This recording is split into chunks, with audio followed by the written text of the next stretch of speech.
Saudara, kenapa sampai ada kejahatan-kejahatan, narkoba sejenisnya, free sex dan semuanya itu, pencurian, perampokan? Karena ada yang kurang dalam hidup orang itu. Betul tidak? Maka mereka harus ngisi sesuatu. Nah, ini yang kita harus ajarkan.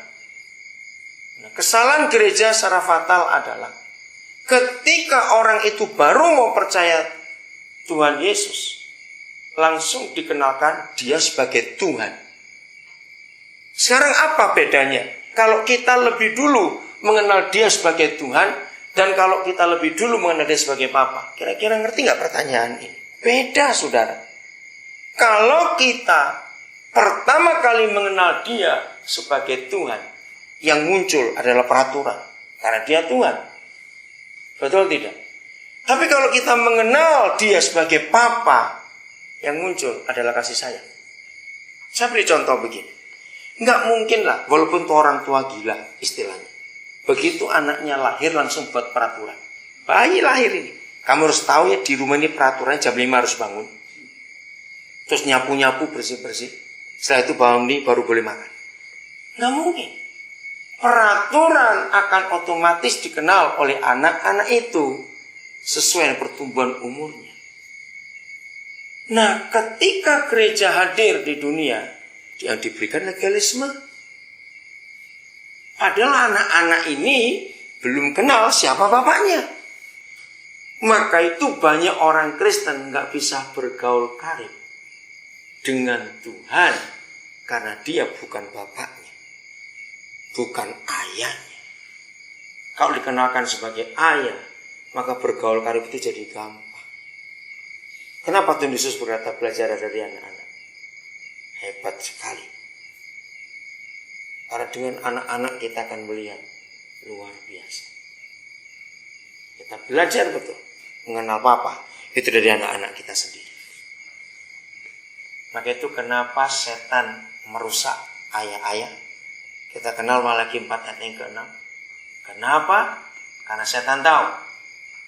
Kalau sampai ayah-ayah semuanya baik, maka manusia akan gampang kenal Tuhan. Sebagai Papa itu tadi. Tapi ayahnya dirusak duluan. Hancur dunia.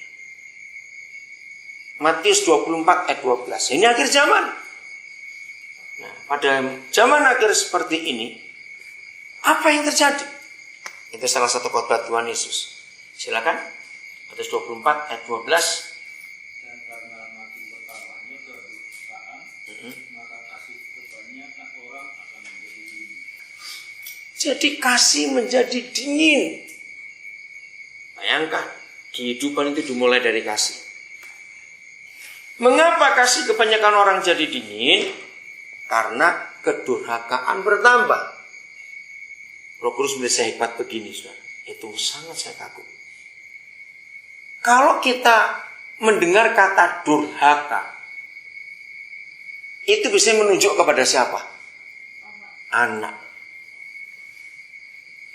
Anak durhaka. Saya kaget waktu dapat pernyataan ini. Sekarang kita lihat dunia makin kacau. Anak-anak makin kurang ajar. Nah, Lukas 1:17. Siapa yang mau produksi anak durhaka? Lukas 1:17, saudara lihat itu. Yaitu bapak-bapak yang tidak bertobat. Ayah-ayah yang gak bertobat membuat anak-anak jadi durhaka. Betul ya? Maka dia akan berjalan dengan kuasa roh Elia, sehingga membuat hati apa? Bapak-bapak berubah pada anak-anaknya. Nah, seharusnya kalau bahasa Malaya kita apalagi dan buat hati anak-anak. Tapi di situ muncul apa? Orang durhaka. Jadi yang memproduksi generasi durhaka adalah orang tua yang tidak mengenal kasih Bapa. Jadi kalau generasi ini tidak mengenal kasih Bapa, itu akan jadi generasi durhaka. Makin banyak anak durhaka, kasih kebanyakan orang jadi dingin. Capek melihat mereka, menjengkelkan sekali orang anak-anak seperti itu. Nah, saudara, hanya gereja yang bisa menjawab ini. Katakan amin.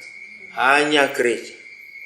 Tapi Tapi sayang kalau gerejanya perang doktrin, lupa hal yang paling sederhana, yaitu menunjukkan kasih Bapa kepada dunia. Nah, kembalinya supaya kita bisa bergaul dengan dia. Kita jadi anak, dia jadi Bapa. Perjanjian akan diberitahukan kepada kita. Kalau semua anak-anak bisa tahu destininya, hidup itu nggak ada masalah. Nggak ada masalah hidup itu. Kita Peratapan 1 ayat yang ke-9. Apa akibatnya kalau orang itu nggak tahu tujuan hidupnya, nggak tahu destininya, saudara? Ada yang bawa bahasa Inggris? Alkitab ada? Siapa saudara coba bacakan bahasa Inggrisnya nanti ini. Ya, 9. Ada? Ya, makasih. Udah? Kenajisannya melekat pada ujung kainnya. Kenapa sampai bisa seperti itu anak-anak durhaka itu tadi? Ya, ini bicara soal bangsa Israel itu. Karena ia tak berpikir akan akhirnya. Nah, ini terjemahnya kurang tepat. Ada yang bawa bahasa Inggris? Ada kalimat itu. She played fast and loose with life. She never considered tomorrow. Oke, berarti itu NIV.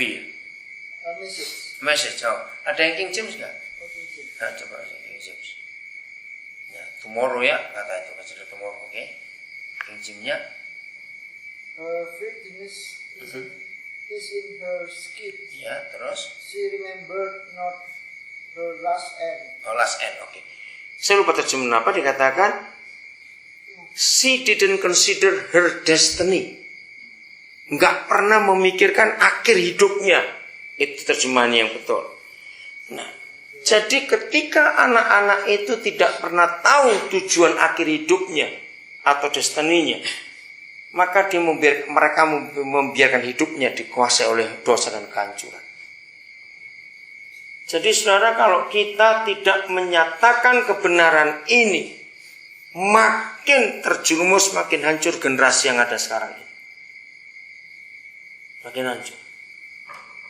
Maka itu mulai dari kita dulu. Miliki persekutuan yang erat, yang akrab dengan Bapa di surga. Karena dalam persekutuan seperti itu, hasilnya itu sungguh luar biasa. Nikmati betul-betul persekutuan itu. Kenali betul hatinya.